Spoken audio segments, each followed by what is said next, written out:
नमस्कार, खबरों की खबर में आपका स्वागत है। पाकिस्तान में बवाल मचा हुआ है। कल इमरान खान के ऊपर जो जानलेवा हमला हुआ, उसके बाद रात भर पाकिस्तान के अलग अलग शहरों से ये खबर आ रही है कि वहाँ हंगामा चल रहा है। कुछ शहरों में गोलियां की आवाज़ सुनाई दी गई।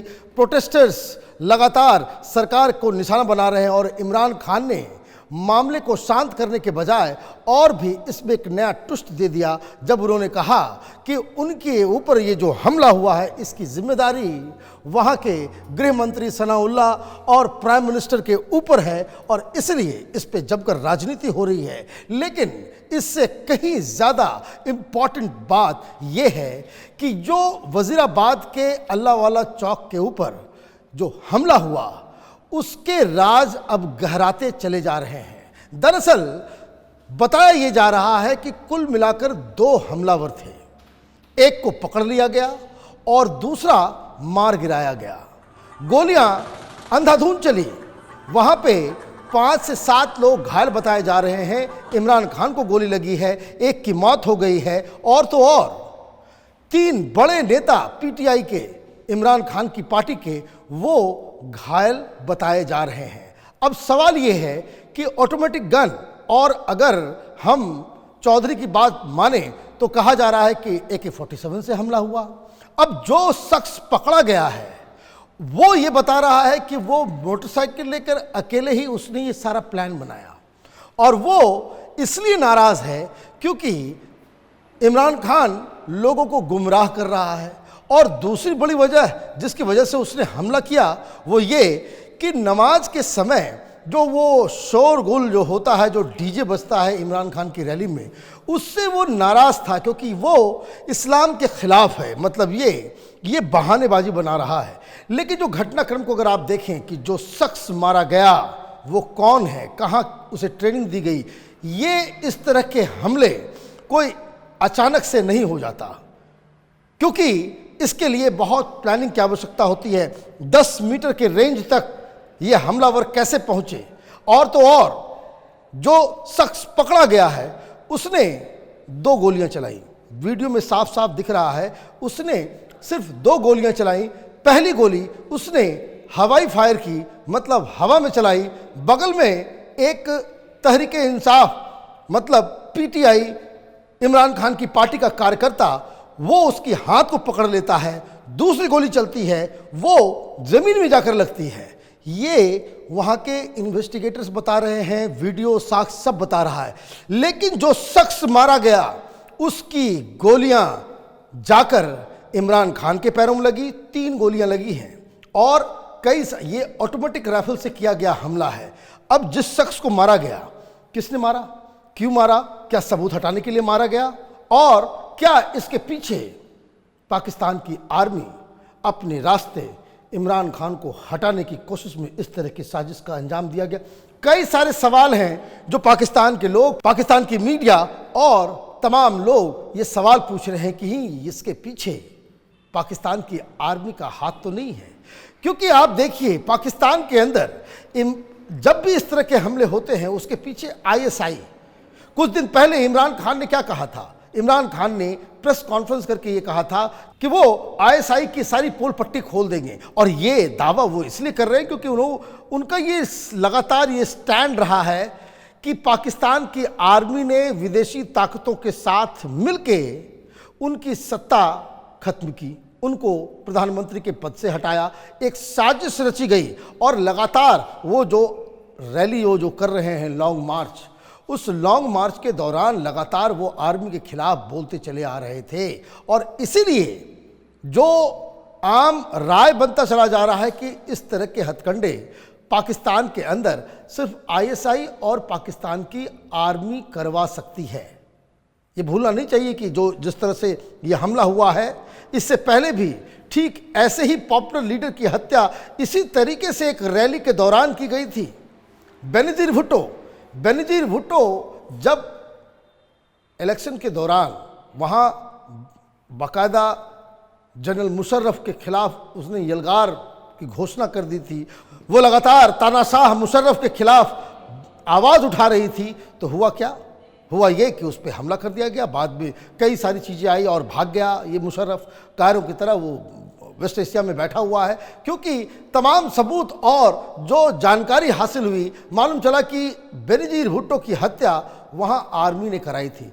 काफ़ी प्लानिंग, पैसा और बहुत प्रिसीजन चाहिए होता है इस तरह के असैसिनेशन अटेम्प्ट्स को कैरी आउट करने के लिए। और इसीलिए ये जो इमरान खान जो लगातार आर्मी से पंगा ले रहे थे, वो लगातार आर्मी के खिलाफ कुछ बोल रहे थे, उनके ऊपर कानून के तरीके से भी उनके ऊपर कई सारी पाबंदियां आर्मी के द्वारा लगाई जा रही थी। वहाँ का कोर्ट भी आर्मी के इशारों पे नाचती है, वहाँ का सारा सिस्टम वो एस्टैब्लिशमेंट कहलाता है। और इसीलिए आप देखें कि किस तरीके से इमरान खान के ऊपर इलेक्शन ना लड़ने की भी का जजमेंट आ गया, निर्णय आ गया कि वो 5 साल तक चुनाव नहीं लड़ सकते, वो पॉलिटिकल पोस्ट नहीं ले सकते। दूसरी चीज़ जो सबसे बड़ी बात है कि वो उनके ऊपर ये भी आरोप लगा 2 दिन पहले ही, वहाँ की जो जिस तरह से हिंदुस्तान में CBI है, वहाँ की फेडरल इन्वेस्टिगेटिंग एजेंसी ने बाकायदा तलब किया था कि आपका एक ऑडियो निकला है जिसमें आप अमेरिकी साजिश होने की बातचीत कर रहे हैं। तो ये सारी चीज़ें, एक टसल ऑलरेडी आर्मी और इमरान खान के बीच चल रही थी। अब ये लड़ाई इस अंजाम तक पहुंचेगी क्योंकि आर्मी के पास तो पब्लिक के पास जाकर के समर्थन जुटाने का नहीं है। और ये भी आप देखें कि किस तरीके से पाकिस्तान के टॉप मिलिट्री ऑफिसर्स ने इमरान खान के दावों और उनके आरोपों को खारिज करने के लिए बाकायदा प्रेस कॉन्फ्रेंस किया। प्रेस कॉन्फ्रेंस क्या, वो तो गिरगिरा रहे थे कि भाई इमरान खान जो आरोप लगा रहे हैं वो गलत है, हम तो देश की सेवा करने, तमाम तरह की चीज़ें। लेकिन ये जो आर्मी की साख लगातार गिर रही थी, आर्मी बाकायदा इमरान खान के हमलों को झेल नहीं पा रही थी, इसलिए कुछ लोग ये कह रहे हैं कि ये काम सिर्फ और सिर्फ पाकिस्तान में ISI ही कर सकती है। अब ये बैकग्राउंड है, लेकिन सवाल ये है कि 2 हमलावर थे, एक पकड़ा गया, वो उसकी वीडियो को अगर आप देखें तो उस वीडियो में साफ साफ वो इस तरीके से बात कर रहा है कि वो अकेला था। वो ये कह रहा है कि भाई लाहौर से जब ये लॉन्ग मार्च निकला, ये लॉन्ग मार्च इस्लामाबाद जा रहा है, तब से ही वो टारगेट किया हुआ है। तो पहले उसने अटेम्प्ट नहीं लिया, उसने कहा कि भाई कल सवेरे ही उसने मन बनाया, मोटरसाइकिल से वो आया और उसके बाद अपने खाला जान के यहाँ जो है वो अपनी मोटरसाइकिल को पार्क करता है और सीधे उस रैली में चला जाता है, गोलियां चलाता है। लेकिन गोलियां तो उसने सिर्फ 2 चलाई, एक हवा में, एक जमीन में। जो शख्स मारा गया उसकी ट्रेनिंग किसने दी, उसके पास ये ऑटोमेटिक हथियार कहाँ से आए, क्या ये इजीली मार्केट में अवेलेबल है? ये कोई पिचकारी है कि आप कहीं दुकान में जाकर के खरीद लें? आप उसको चलाना, उसको बाकायदा इस्तेमाल करना, निशाना लगाना, तमाम तरह की चीज़ें होती है। और इतनी भीड़ में जाकर यहाँ तो बड़े बड़े निशानेबाज प्रोफेशनल फेल कर जाते हैं, लेकिन आप इस काम को अंजाम दे रहे हो तो इसके पीछे कौन है? और सबसे बड़ा सवाल कि जब एक शख्स रंगे हाथ पकड़ा जा रहा है, वो कह रहा है कि वो अकेला था लेकिन हमलावर 2 थे, तो ये दूसरा और ये किस तरीके से कनेक्टेड है, इस राज से पर्दा उठाना ज़रूरी है। दूसरी चीज़ जो सबसे अहम है कि जो तमाम जो हथियार जो उससे मिले हैं, AK-47 से हमला जो किया गया है, ऑटोमेटिक राइफल जो है, वो सारी चीज़ें, इसके ऊपर वहाँ की सरकार, वहाँ की पुलिस क्या करती है, ये अपने आप में एक बड़ा सवाल है। क्योंकि होगा वही जो पहले हुआ है कि जिस तरीके से जानलेवा हमला किया गया था जिसमें बेनजीर भुट्टो की मौत हो गई थी, उसके इन्वेस्टिगेशन से कुछ नहीं, बस इतनी बात समझ में आई कि ये आर्मी इसके पीछे थी। लेकिन इसके अलावा पाकिस्तान की जनता को इसके बारे में कुछ मालूम नहीं है। परवेज मुशर्रफ शक के दायरे में हैं, वो छोड़ के निकल चुके हैं, देश में वो रहते नहीं हैं।